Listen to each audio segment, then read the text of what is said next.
আসসালামু আলাইকুম বন্ধুরা, আমি তৌফিক রবি। আবারও আপনাদের সামনে আমি একটি নতুন ভিডিও নিয়ে আমি হাজির হলাম। আজকে আমার কাছে একটা এইচপির মনিটর আছে, মনিটরটা 22 ইঞ্চি। তো এই মনিটরটার ওই সমস্যাটা হলো ওই নো পাওয়ার, আর এই মনিটরটা হলো ওই মডেল হলো HP N double two 3B। তো এই মনিটরটার সমস্যাটা হলো এটা স্টার্ট হচ্ছে না, এটা পাওয়ার রেডিও ব্রেকিং করতেছে না, বা এক কথায় বলতে গেলে এটা পুরো নো পাওয়ার। তো এই মনিটরটা আসলে কিভাবে সার্ভিসিং করতে হবে এটা নিয়ে আমি আজকে আপনাদের সামনে আমি একটি ভিডিও তুলে ধরবো। তো বন্ধুরা চলুন ওই ভিডিও শুরু করা যাক। তো ফার্স্টে আমি কি করবো, এই মনিটরটাকে সম্পূর্ণটা আমি খুলবো। এর যে ওই কেসিংটা আছে এই কেসিংটা আর কি সম্পূর্ণ খুলবো। খোলার পরে এর প্যানেল বোর্ড এবং এর মেন এসএমপিএস বোর্ডটা আমি পুরো আলাদা করবো। ওকে, 22 ইঞ্চি মনিটর।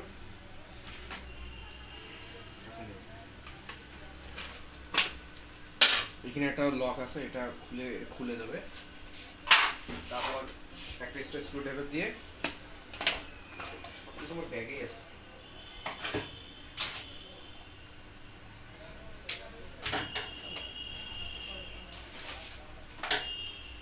তো এখানে ফার্স্টে এখানে এই যে ওই চারটা নাট আছে, এই চারটা নাট কিন্তু ইম্পর্টেন্ট। এই চারটা নাট ফার্স্টে খুলে নিতে হবে। আর সাবধানে এই মনিটরটা ওই খোলার সময় জন্য এই প্যানেল বোর্ডের জন্য কোনো ভাবে যেন আঘাত যেন ওই না লাগে। হ্যাঁ, ফার্স্টে আমি সবগুলো নাট আমি খুলবো।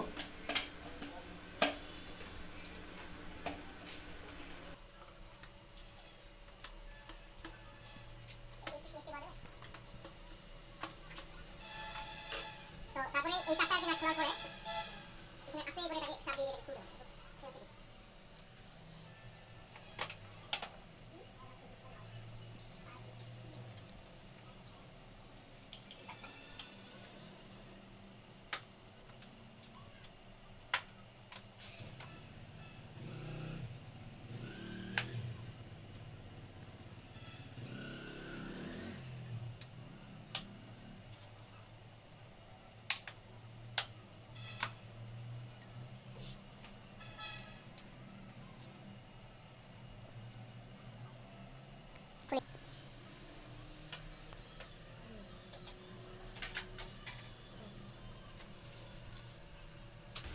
তো এই সেই বোর্ডটা আমি সম্পূর্ণ আর কি খুললাম। এখন খোলার পরে মানে মনিটরের মধ্যে হলো সবচেয়ে গুরুত্বপূর্ণ জিনিস ওই যেটা ফার্স্ট, ওটা হচ্ছে প্যানেল বোর্ডটা।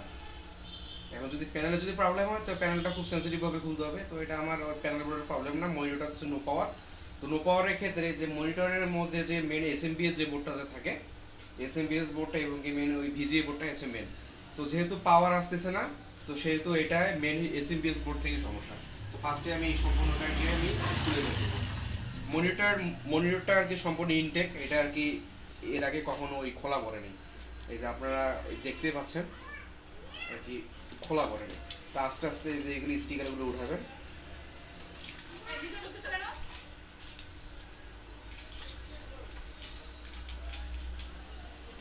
প্যানেলের আর মনিটরের ক্ষেত্রে খুব সাবধান, যেন প্যানেল বোর্ডে যেন কোনো মতে যেন আঘাত যেন না লাগে। আস্তে আস্তে স্টিকারগুলো আপনাকে উঠাইতে হবে।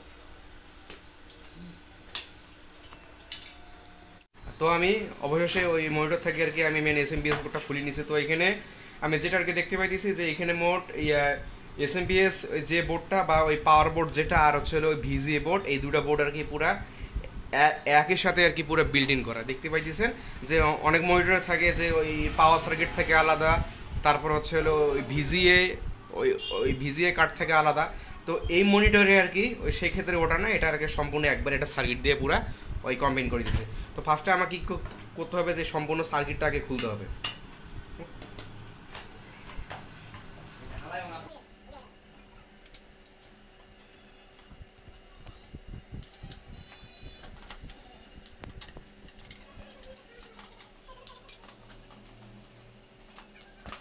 এই নাটগুলো খোলার পরে তারপর এইগুলো খুলতে হবে।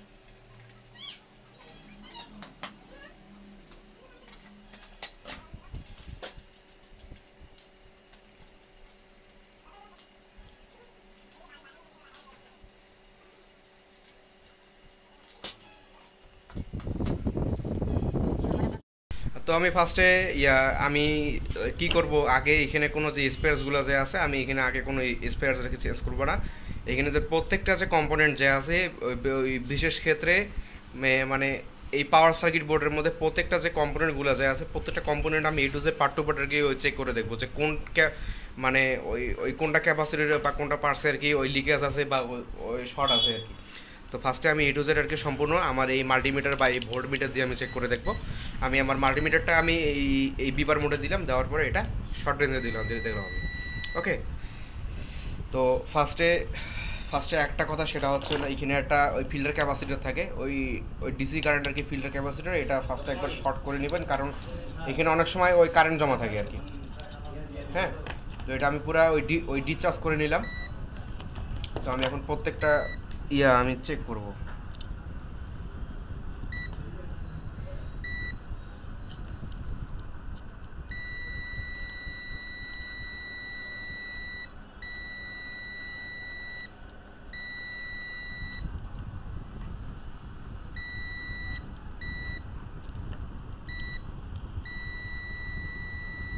এই যে এই ডায়ারটা থেকে সমস্যা আছে, এই ডায়ারটা সম্পূর্ণ শর্ট দেখাচ্ছে। তারপর এই যে এইখানে যে ওই মসপেটটা যে আছে এই মসপেটটারও সমস্যা।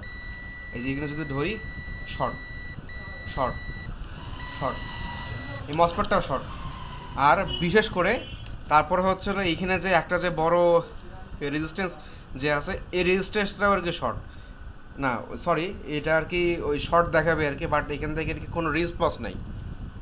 আর একটা জিনিস আমি একদম ক্লিয়ার করে দেখাচ্ছি, দেখেন এই রেজিস্ট্যান্সটা কিন্তু পুরো ফাটা ফাটা আর কি। এই যে এখানে এই যে এই যে এই যে মানে পুরা এই রেজিস্ট্যান্সটা আর কি ওই লিকেজ হয়ে গেছে। তো ফার্স্টে আমি যেটা করব, এখানে যে শর্টটা যে আছে শর্টটা আগে ফার্স্টে আমি সারাবো। ওকে, আমার ফার্স্টে যে এখানে যে যেটা শর্ট আর কি সেটা হচ্ছে এই ডায়োডটা আর কি। এই যে ফার্স্টে আমি ডায়োডটা আর কি খুলবো।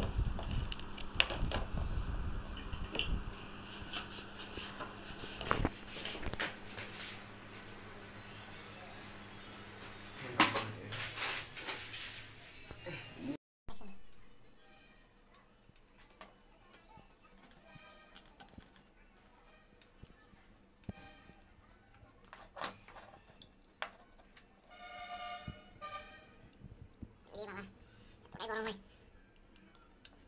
হাতে দেওয়া যাচ্ছে না। খুলছি।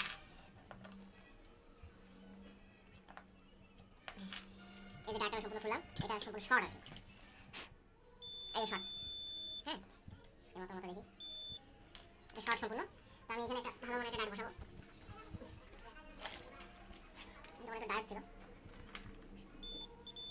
এটা শর্ট, খারাপ হলো শর্ট। তো এখানে যে আমি ডায়োডটা যে পাল্টাই দিছি, আসলে মনিটরটা কীভাবে সমস্যাটা হয়েছে সেটা হলো গিয়া মানে মনিটরটা চলতে চলতে আর কি হঠাৎ করে বন্ধ হয়ে গেছে। তো আসলে বন্ধটা কেন হয়েছে সেটা হচ্ছে হলো মনিটরটা চলতে চলতে হঠাৎ করে এই ডায়োডটা আর কি শর্ট হয়ে গেছে। যখন শর্ট হয়ে যায় আর কি ডায়োডটা, তখন এই ট্রান্সফরমারে মানে এই চপারে কিন্তু একটা প্রচুর পরিমাণে একটা চাপ পড়ে, যে ওই চাপের কারণে এই মসপেকটা পুরো শর্ট হয়ে গেছে বা কেটে গেছে। আবার এই যে এইখানে যে 100 কিলো ওহমসের যে ওই রেজিস্টারটা যে আছে এইটাও পুরো কেটে গেছে। তো আমাকে এই সবগুলো আর কি পাল্টাইতে হবে। তো আমি ফার্স্টে ডায়োডটাকে এখানে বসাই নিই। ওকে, ফার্স্টে আমি ডায়োডটা এখানে বসাই নিব।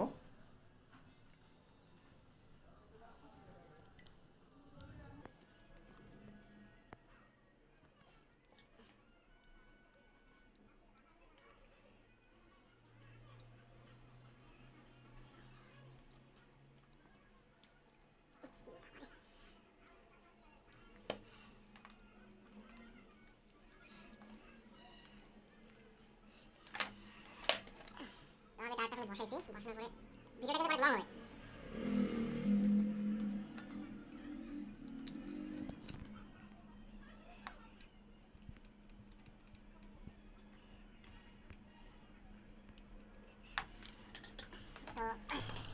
ডায়োডটা বসাইলাম, বসার পরে মসফেট আবার চেক করে দেখি। এই যে মসফেটটা সম্পূর্ণ শর্ট, তো ফার্স্টে এই মসফেটটাকে আমাকে পুরো হটগান দিয়ে উড়াইতে হবে, যেহেতু এই মসফেটটা আর কি আমার কাছে নাই এবং কি এই মসফেটটা পাওয়া যায় না, তো সেহেতু আর কি ব্যাকআপ হিসাবে আমাকে একটা কেএলওয়াই ওই মডিউল আর কি ব্যবহার করতে হবে, একটা কেএলওয়াই ডিভাইস আর কি ব্যবহার করতে হবে। তো ফার্স্টে কী করবো, যে আমি হটগান দিয়ে এটাকে আমি সম্পূর্ণ উঠানোর পরে এখানে একটা কেএলওয়াই বসাবো এবং তারপরে এখানে একটা 100 কিলো ওহমসের একটা রেজিস্টর হয়ে আমি ভোল্টেজটা এখানে পুরা ওই জাম্পার করে দিয়ে দেবো। ওকে।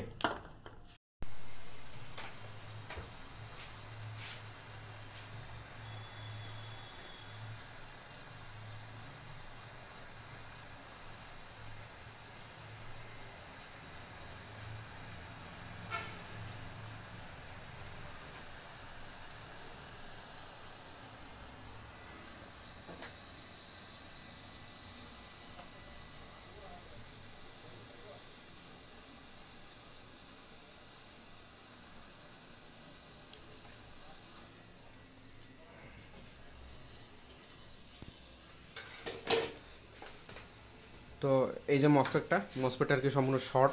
আমি মসফেটটা আবার আমি ওই চেক করে দেখাচ্ছি। এই যে শর্ট,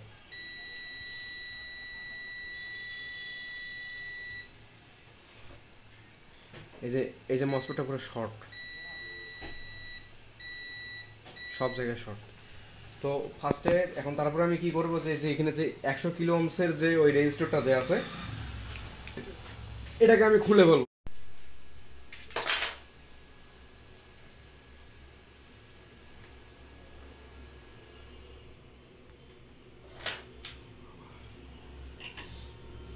তো এই যে আপনারা জুম করেন না, এই যে রেজিস্ট্যান্সটা আর কি পুরোটা আর কি লিকেজ। তো আমি এখানে একটা 100 কিলো ওহমসের একটা রেজিস্টর আর কি বসাই দিব। আমার কাছে আছে,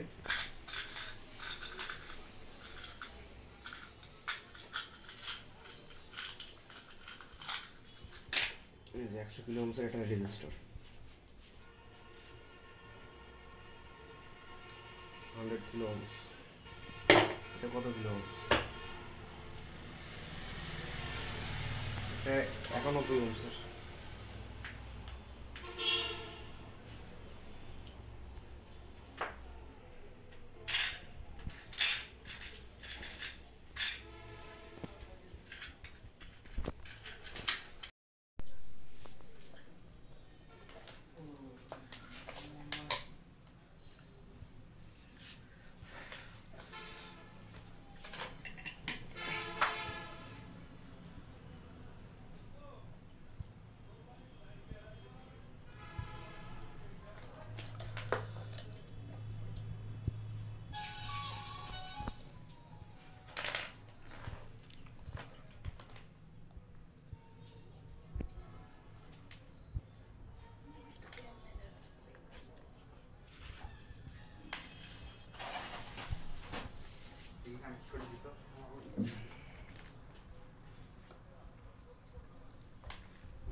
তো আমার এই রেজিস্ট্যান্সটা আমার আর কি ওই বসা শেষ। তো আমি এখন কি করব, এখানে একটা ওই কেএলওয়াই আর কি বসাবো, যেহেতু আমার এখানে ট্রানজিস্টরটা কি পুরো কেটে গেছে বা মসফেটটা কেটে গেছে, আমি এখানে একটা ওই কেএলওয়াই ইনস্টল করব। তো আমি এখানে একটা 100 কিলো ওহমসের একটা ওই রেজিস্টর বসাই দিয়েছি। ওই বসাই দেওয়ার পরে এখন যেহেতু আমার এখানে এই মসফেটটার কি সমস্যা, তো এই মসফেটটা তো আর পাওয়া যাবে না। তো এই মসফেটটা আমি বাইপাসের জন্য আমি একটি ওই কেএলওয়াই আর কি একটা মডিউল আর কি ব্যবহার করব। তো আপনারা তো মনে হয় ওই সবাই জানেন যে একটি কেএলওয়াই ডিভাইস আর কি কীভাবে আর কি ইনস্টল করতে হয়। তো এইখানে একটা কেএলওয়াই আর কি মোট 3টা তার থাকে, একটা হচ্ছে ব্লু, একটা হচ্ছে ব্ল্যাক, একটা হচ্ছে রেড। তো এই ব্লুটা কিন্তু মেন না, আমার মেনটা হচ্ছে হলো ব্ল্যাকটা আর হচ্ছে রেডটা। তো এই ফার্স্টে যে এই ব্ল্যাকের যে ওই তারটা যে আছে, এই তারটাকে আমি সম্পূর্ণ কী করবো, এই যে ক্যাপাসিটরটা যে আছে ফিল্টার ক্যাপাসিটরের আমি মাইনাসের প্রান্তে আর কি লাগাবো। এই যে ফিল্টার ক্যাপাসিটরের মাইনাস এই যে এটা, তো আমি এখানে বসাই দিলাম, ঝালাই করে দিলাম। ঝালাই করে দেওয়ার পরে তারপরে কি করতে হবে, যে আবার এই মসফেটটা যে ওই যেটা আর কি ড্রেন, মানে যেটা দিয়ে আর কি সম্পূর্ণ এই ভোল্টেজটাকে এই চপারে ঢোকে, ওইখানে আমি কি করব, এখানে লাল এই তারটা আর কি এখানে ইয়ে করে দিতে হবে আর কি, এই লাল তারটা আর কি এখানে জয়েন করতে হবে। তো আমি এখন এখানে ওই লাল তারটাকে জয়েন করব, কাজ শেষ আমার। তো ফার্স্টে আপনাদেরকে আমি একটা কথা বলে রেখে দিই, যখন আপনারা এই কেএলও আর কি ডিভাইস লাগাবেন, ওই লাগানোর আগে মানে লাগানোর পরে অবশ্যই আপনারা এইখানে যে এই ভেরিয়েবল যে এই রেজিস্টারটা আছে এটা সম্পূর্ণ একদম ওই জিরো করে দেবেন, কমাই দিবেন। কারণ অনেক সময় এখানে ওই ভেরিয়েবল ওই রেজিস্টারে আর কি উল্টাপাল্টা থাকার কারণে, একটু কম বেশি থাকার কারণে অনেক সময় আর কি পুরো পাওয়ার বোর্ড আর কি পুরো জ্বলে যায়, পুরো ভিজিএ বোর্ড আর কি জ্বলে যায়, এখানে ভোল্টেজ বেশি হওয়ার কারণে পুরো ভিজিএ বোর্ড জ্বলে যায়। আমার হাতেও আর কি কয়েকটা হয়েছে আমার ভুলের কারণে, যাই হোক এটা অনেক আগের কথা। তো আমি এখন এটাকে এখন ওই পাওয়ার দিব, পাওয়ার দিয়ে দেখবো যে কি সমাচার। বিসমিল্লাহির রহমানির রহিম। আলহামদুলিল্লাহ। এই তো বন্ধুরা আপনারা দেখতে পাইতেছেন যে এটা ওই চালু হয়েছে সম্পূর্ণ, এই যে পাওয়ার এলইডিটা জ্বলছে। তো আমি এটার এই দুইটা ডায়োডের আর কি আমি এর ভোল্টেজ ইম্পিডেন্সটা আর কি দেখবো, ডিসি ভোল্টেজটা। এটা হচ্ছে হলো এই ডায়োডে দিতেছে হচ্ছে কত ভোল্ট, ওই 17.62 বা 18 ভোল্ট, আর এখানে দিতেছে হচ্ছে হলো 5.5 ভোল্ট দিতেছে। তো 5.5 ভোল্টটা দিয়ে আর কি পুরো ভিজিএ বোর্ডটা চলে, আর এই যে এখানে ওই 17 ভোল্ট বা 18 ভোল্টটা দিয়ে আর কি পুরো এই প্যানেলের যে লাইটটা আছে এই লাইটটা আর কি চলে। তো আলহামদুলিল্লাহ এটা সম্পূর্ণ কমপ্লিট ওকে হয়েছে। তো আমি এখন ফার্স্টে এটা এখন আমি আমার এই প্যানেলের বোর্ডে আর কি লাগাই দেখবো যে ডিসপ্লে আসে কিনা। তো আমি এই যে প্যানেল বোর্ডটা যে আছে প্যানেল বোর্ডটা আর কি সম্পূর্ণ এটার সাথে আমি পুরো কানেক্ট করলাম। এই যে ফার্স্টে এটা আমি এখন দেখবো যে এই প্যানেলে আর কি পাওয়ার আসে কিনা। তো কি সিমটম, এই যে আমার এই এসি যে কর্ডটা। আর আরেকটা কথা যে আপনারা মনিটর সার্ভিসিং এর ক্ষেত্রে অবশ্যই আপনারা ওই সিরিজ লাইনের ব্যবহার করবেন। তো ফার্স্টে আমি যে এটা এখন দিব, দেওয়ার পরে এই যে পাওয়ারের এলইডিটা জ্বলছে, এখন দেখি ডিসপ্লে আসছে কিনা। ও আলহামদুলিল্লাহ ডিসপ্লে চলে আসছে। এই যে আমি একবার বন্ধ করে একবার চালু করি, বন্ধ করলাম, আরেকবার দিলাম, আলহামদুলিল্লাহ আলহামদুলিল্লাহ স্টার্ট হয়েছে। তো বন্ধুরা এরকম আরো নতুন নতুন ভিডিও ওই পাওয়ার জন্য আমার চ্যানেলটিকে অবশ্যই ওই সাবস্ক্রাইব করবেন। আর আপনারা ওই কি ওই জানতে চান এবং কি আপনারা মানে ওই কি সম্বন্ধে আর কি ওই ভিডিও আর কি চান, আপনারা অবশ্যই আমার এই ভিডিওর আর কি ওই কমেন্ট বক্সে আর কি বলবেন। তো বন্ধুরা আজকের বেশি কথা বলবো না, আবারও অন্য কোনো দিন আবার কোনো একটা ওই নতুন সমস্যা নিয়ে আপনাদের সামনে হাজির হবো, হয় ল্যাপটপ, না হলে মনিটর, না হলে অন্যান্য আর কি কোনো ইলেকট্রনিক আর কি ওই যন্ত্র নিয়ে আর কি। তো বন্ধুরা আজকের মতো ভিডিওটি এই পর্যন্তই। আপনারা ভালো থাকবেন, সুস্থ থাকবেন। আসসালামু আলাইকুম।